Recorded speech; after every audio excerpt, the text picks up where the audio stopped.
여러분 안녕하십니까. 미주중앙일보 최인성입니다. Looking for Mom은 70년대부터 90년대까지 미국으로 입양 온 우리 한인 입양인들을 소개하고요. 한국의 친부모를, 친가족을 찾도록 돕는 그런 프로젝트입니다. 어린 나이에 가족을 잃고 또 다른 나라, 다른 문화에서 삶을 시작한 우리 한국인 입양아는 한국전쟁 이후 50년 한국전쟁 이후 무려 20만 명에 달한다고 합니다. 엄청난 숫자인데요. Looking for Mom은 한인 입양인들의 부모 찾기, 엄마 찾기는 보호받아야 할 권리라고 믿고 오늘 또 카메라를 켰습니다. 72년에 미국에 온 김문자, 명자 자매는 행복한 가정에 입양돼 성장했습니다. 문학과 글쓰기를 좋아했던 자매는 어른이 돼서도 자신들의 어린 시절을 기억하고 모두 책으로 출간합니다. 책에서 이들은 백인 가정에 입양된 쌍둥이 한인 소녀들의 일상과 경험을 적게 되는데요. 학교에서 또 사회에서 겪어야 했던 인종차별과 그에 따른 정서적 영향도 섬세하게 묘사하고 있습니다. 이들이 말하고자 하는 것은 무엇일까요? 오늘 이들의 꿈도 같이 들어봅니다. 시애틀에 거주하고 있는 쌍둥이 자매 자넷, 제니 씨 두 분을 초대합니다. 안녕하세요. 반갑습니다. 안녕하세요. 네, 목소리도 똑같아요. 그렇죠? Because we're twins. Is that right? Yeah. How's the weather like in Seattle now? It's beautiful. Is it? Really nice. Okay. Yes. I know you guys. I know you two ladies. It's been almost like 7 or 8 months. We've been studying, contacting, exchanging emails and everything. But please introduce yourself to our viewers, who you are, please. Okay, I'm Jeanette or Moonja Kim, and I am adopted. So we actually are adopted together. This is my twin. I'm Janine Myungja, and we were adopted in 1972. We grew up in probably a pretty typical all-American home. That's one of the reasons why I named the book Americanized 72, because our family was pretty typical, but also they were semi-atypical as well. But we grew up in a pretty normal community, and we have families now. I don't know what else to say. Okay, good to hear that. Good to hear that. Before we move on, we want to find out, or as far as we know, what happened back in 1972 when you were decided to be adopted internationally and when you arrived here. Tell us about the circumstance and the things that you know about this period according to the documents you probably have. Well, we don't really know much because we weren't given much. I mean, usually the documents are given to the adoptive parents, and then at that time, you don't know anything until, for us, it was age 25 when our adoptive mother died. So, you know, the only thing you know is that supposedly you were found.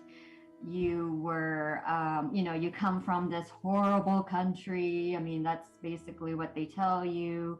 They tell you that your Korean culture, they don't want you, are a curse, particularly twin girls, so you're given all sorts of what I would call myths or lies about your culture. From the American side, so you don't have a balanced perspective of what really happened. Yeah, what truthfully happened, and so and you're not allowed to know. You're not allowed to go to Korea and actually find out, and you're given this impression that you are an orphan. So it's not even in your consciousness to go back to Korea to, look for a birth family when supposedly a birth family does not exist. So that's kind of the dynamics on the Western side of adoption. On the Eastern side, who knows? Unless you research and you look at history through books. There's not much on what the Koreans perceive of adoption, when you're studying. So you probably know more about that than we do. I see. So that's why you claimed in your book that somebody must have been taking advantage of it, or at least doing the wrong play there, right? Yeah, I mean, once I started digging and then I saw that, there were misconceptions, there's misinterpretations, there's an itinerary from, say, the adoption agencies or whoever pioneered this child welfare system. So you learn more as you're older. You're a child, you don't know anything. All you know is that you've been, your American family is your real family, and you're given this role to play where you're supposed to be the appreciative orphan who is thankful for being saved from a secular country that doesn't know anything about Jesus. I see. Well, at least whoever has been adopted internationally, they at least, if they're from Korea, at least they have a family register set up and also agreement between the institution and agency in Korea. You don't have those documents. So let's try this. Who named you with that Korean name, and where does the last name Kim come from, as far as you know? That's a good question. Like, we don't know. I mean, we're assuming that it was the adoption agency. So I don't think it was supposedly if our Korean mother had abandoned us, then, possibly she could have named us prior, but I don't even know if that abandonment story is true, because there's so many adoptees that are going back to Korea and finding out that they weren't abandoned, that they actually have Korean family that's been searching for them and waiting for their return. So, we're given a lot of false information, and we don't have proof of whatever that information was given to us, if there's any, truth to it. I see. Now we're going to talk about your adoptive family here. I have these pictures you sent me. Is this right after you arrived here, or looks like a... I mean, that might have been when we were about how old? Year? 9 months, a year or something. So we were 6 months old when we were adopted. I see. Now I understand you have two older brothers, and they're birth brothers from your parents, right? Actually, one is Their birth child. One is the birth child, and then one was adopted. Oh, is it? Okay. Yeah, and he's a late discovery adoptee. He didn't find out he was adopted until he was 32 years old, when our adoptive mother passed away, and our parents were divorced. I read some of the stories that you shared in your book, Mike and David. It was kind of brother-sister story, but have you had a good relationship with them? I hope. Yeah, I mean, every family has disagreements. Every family has agreements. Oh yeah, oh yeah. So, I would say it was a pretty typical American family. I can relate to that. Looks like a 2 or 3 or even 4. Yeah, are we angels there? Church ceremony or something. Probably 2.5, or no, 3. Or I'm somebody thinking else. 3.5. Somebody's wedding Yeah. ceremony, I believe, huh? We were used in the church a lot. Which one is a Munja or Myeongja? This one Myeongja, right? Who knows? We don't know. You probably could tell more than we can.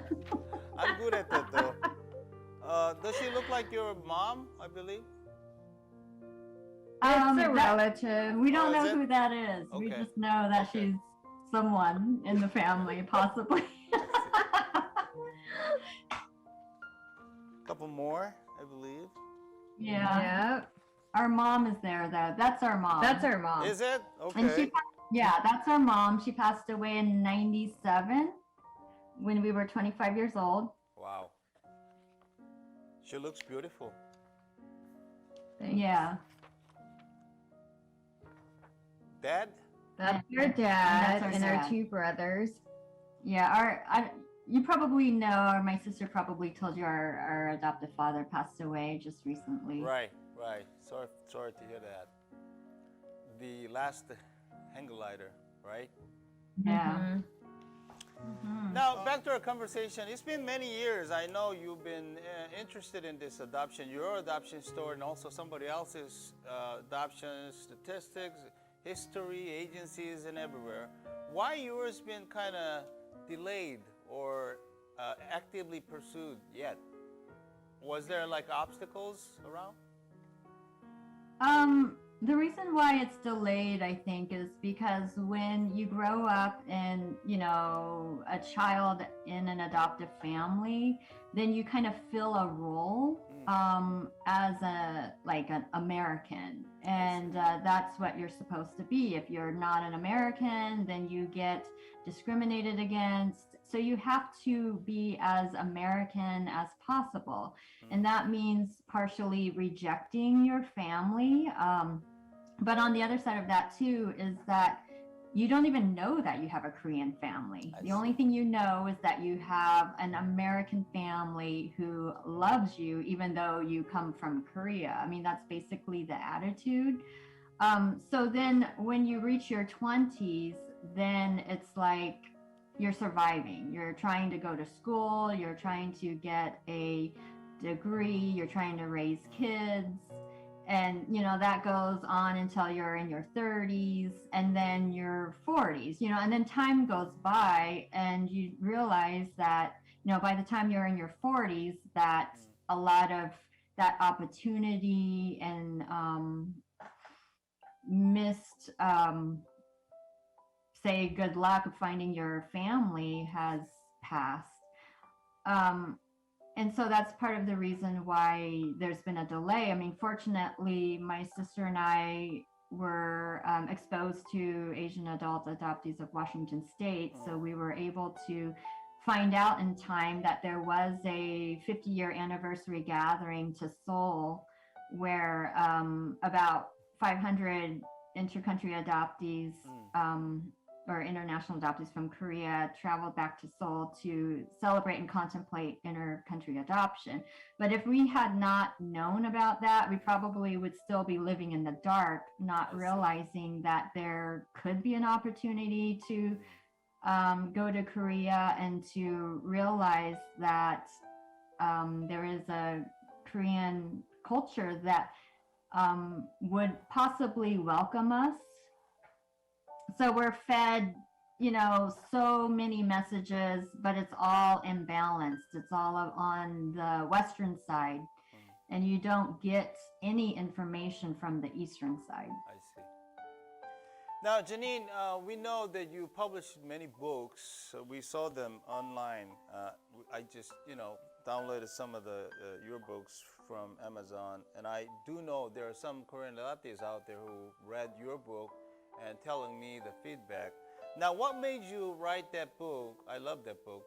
And what was the feedback you got from your friends around the other Korean adoptees? Tell us about your book.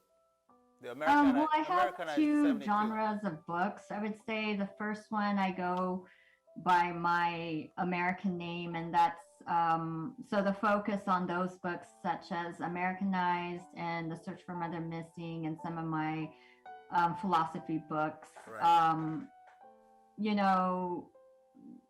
Those I first wrote Americanized, and it was supposed to be kind of a tribute to my adoptive father for, his hang gliding fall and his ability to survive it and thrive even after living as a disabled person. But when I was researching that book and writing that book, my writing group teacher had asked me a lot of questions about my adoptive mom, like what's up with your adoptive mom, what kind of relationship did you have with her.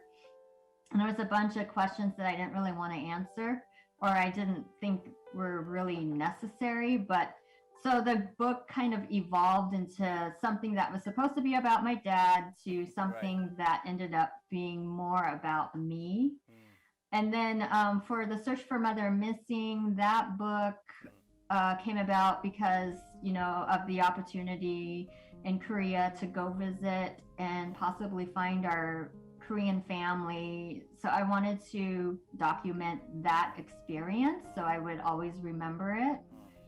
And then the philosophy books are just, fun books that represent what I believe and, that sort of thing. And then after I got back from Korea, I started researching intercountry adoption from Korea.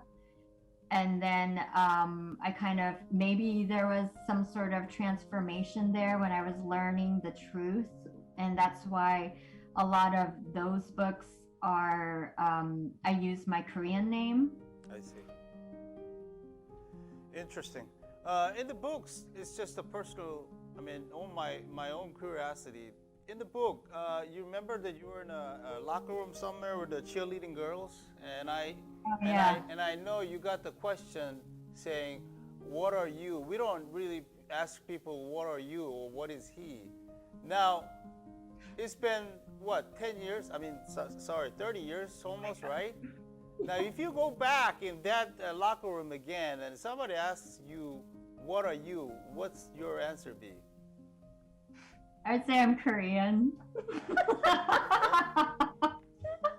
So it's not Korean American, or I'm American. Well, I'm a Korean American. I'm proud to be Korean. I'm proud to be Korean, but also American at the same time. Both cultures have their positives and negatives. I see. But I'm just proud to be who I am, which is a survivor of adoption. You're not gonna pro for a fight, right? A fight? I'm ready to fight. Yeah. Oh, okay. Got it.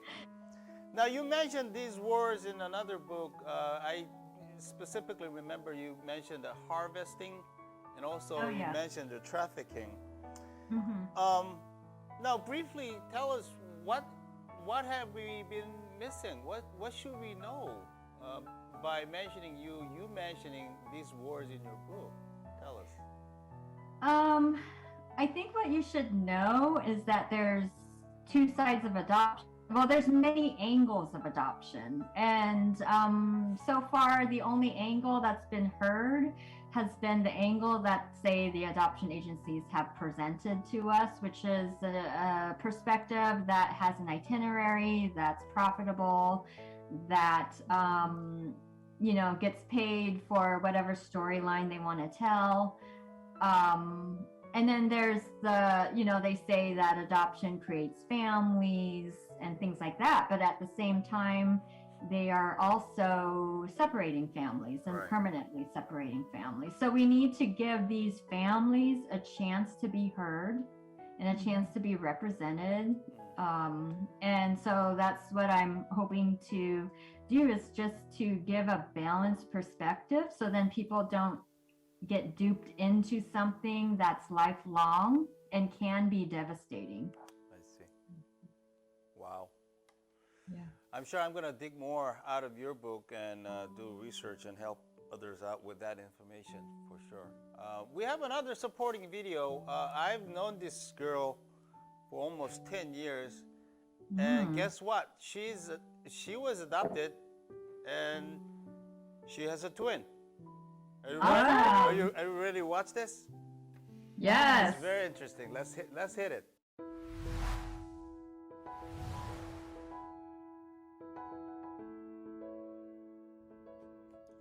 Hi, my name is Nora Hexter. I'm a 27-year-old Korean adoptee currently living in Los Angeles, California. A little bit about my backstory as a Korean adoptee. I was adopted at 4 months old with my twin sister Lillian, and we grew up in Boston, Massachusetts. Looking back, I'm so grateful that I had my sister growing up. I know it's a very rare experience for adoptees to grow up with biological siblings, And as an identical twin, you know, not only were we biologically related, but we looked like each other. So I literally had a face who mirrored my own.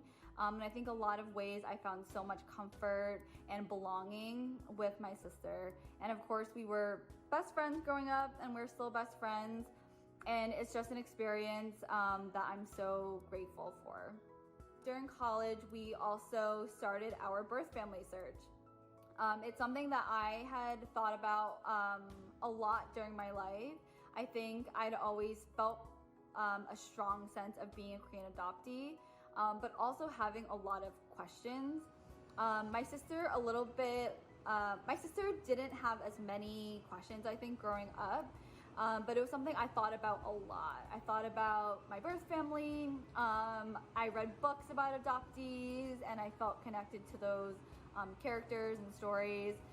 So it was just something that maybe I didn't talk about a lot, but it was a huge part of who I saw myself as. So I guess going into the birth family search, my sister and I both had a lot of questions. I think ultimately we just wanted to learn more about where we came from. So we searched through our adoption agency, which was also Holt, and we were really lucky that the search was pretty quick, and they were able to make contact with our birth mother within a few months. We were really surprised, shocked really, when we received the email from Holt.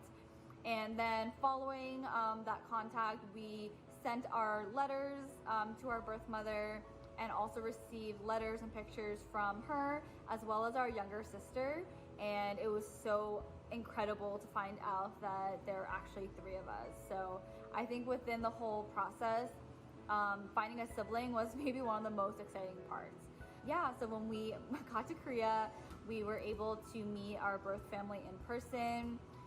Such an incredible experience. Our birth mom and dad were so welcoming, so accepting, and really excited to meet us, just as excited as we were to meet them. And I was so happy to have the opportunity to meet my second sister. This is my message for Janine. Janine, I know that you are searching for your birth family right now. I am wishing you all the best in that search and that process. As a fellow Korean adoptee who went through that myself a few years ago, I know that there are so many different feelings and questions that come up when you are searching. Just know that you are not alone.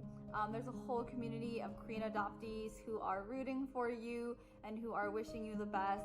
And no matter what you are looking for, whether it's answers, a picture, just information about your parents, siblings, in-person meetup, I hope that whatever you're looking for, that you are able to find at least a piece of it.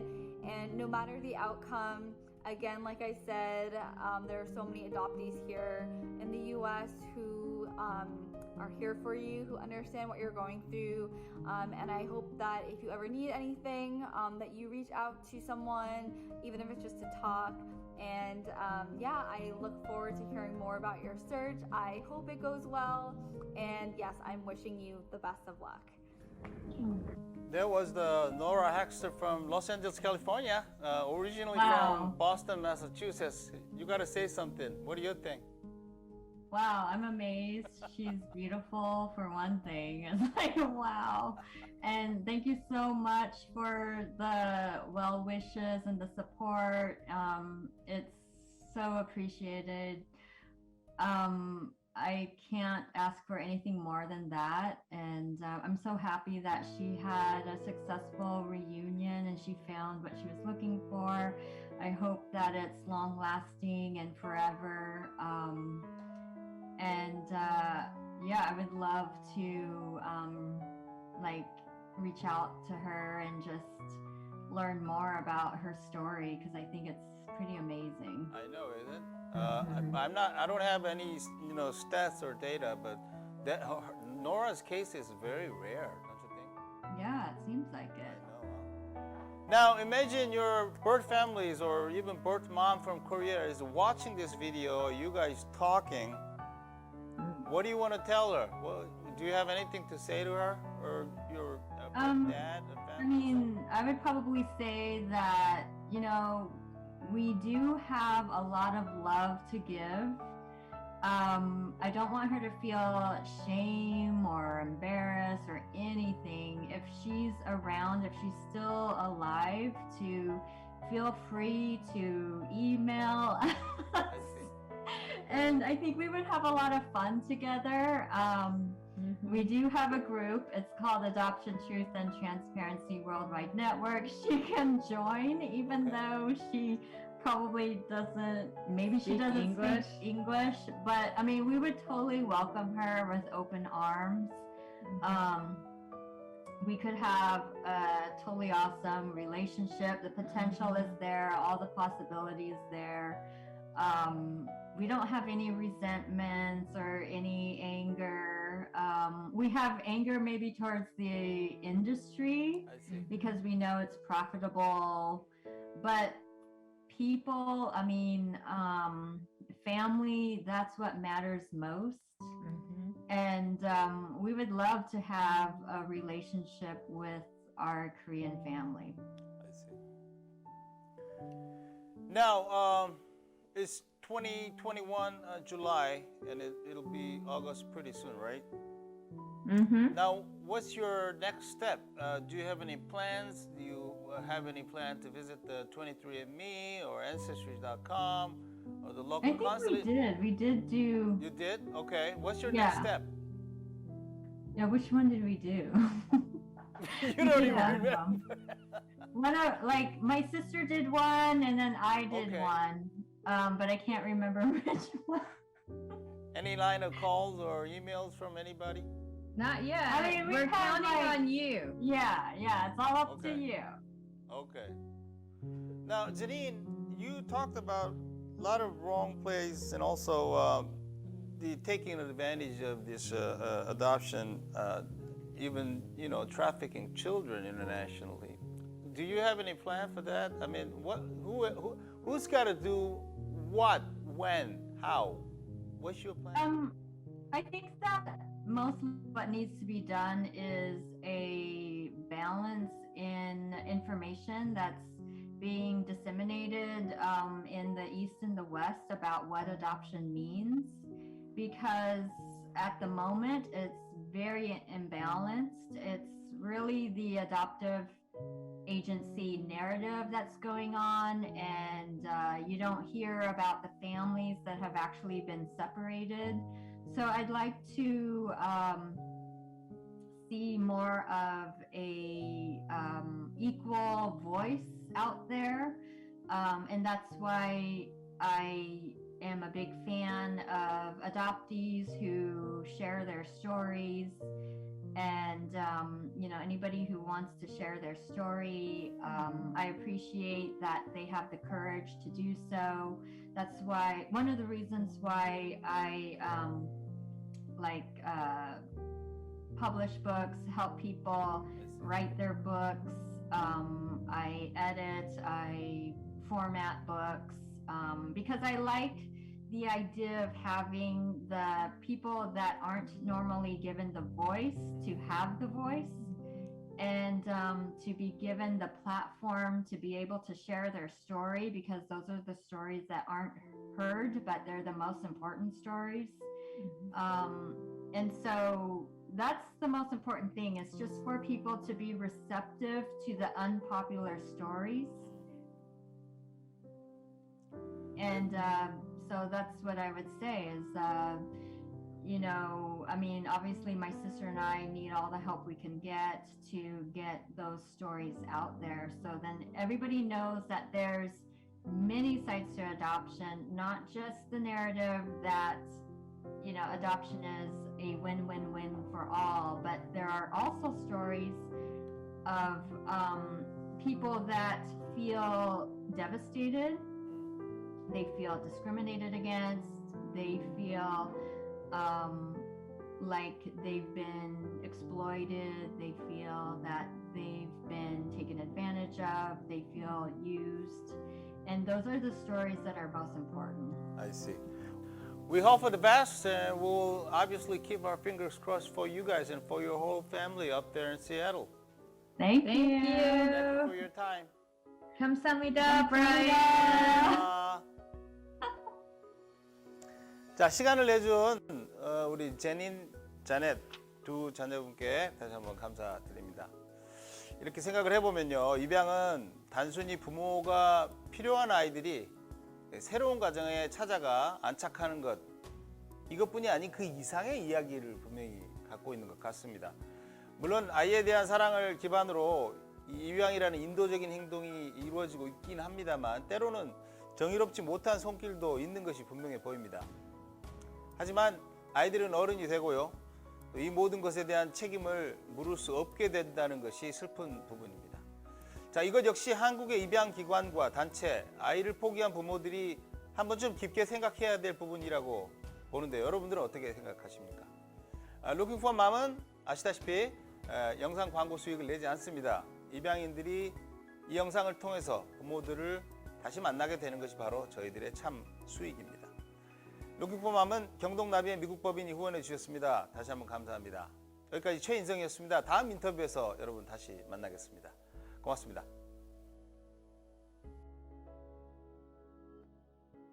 Hello everyone, it's a pleasure to meet you. My name is Yoon Hee-mi and I am the president of National Center for the Rights of the Child, also known as the NCRC. The NCRC is the one and only government institute in Korea responsible for developing and implementing child policies and child welfare related projects. Well, every year we handle about 2,000 requests from adoptees to find their birth families and support them with our post-adoption services. Well, we are working diligently and we are here to listen to you and to help you navigate the search process in any way we can. We are working to enhance the adoption information disclosure system as well as the laws and system in Korea so that adoptees wishing to reunite with their birth families can access necessary information with ease. We will also expand the DNA test program to help more adoptees with little records about their birth parents successfully reconnect with their birth families. We are always here to help you find your family. We want your search to be successful. We are working closely with the government and the other agencies and are supporting network building for the adoptee communities. The NCRC and Korean government will continue to listen to you and aid your journey to reconnect with your birth family. Thank you. 감사합니다.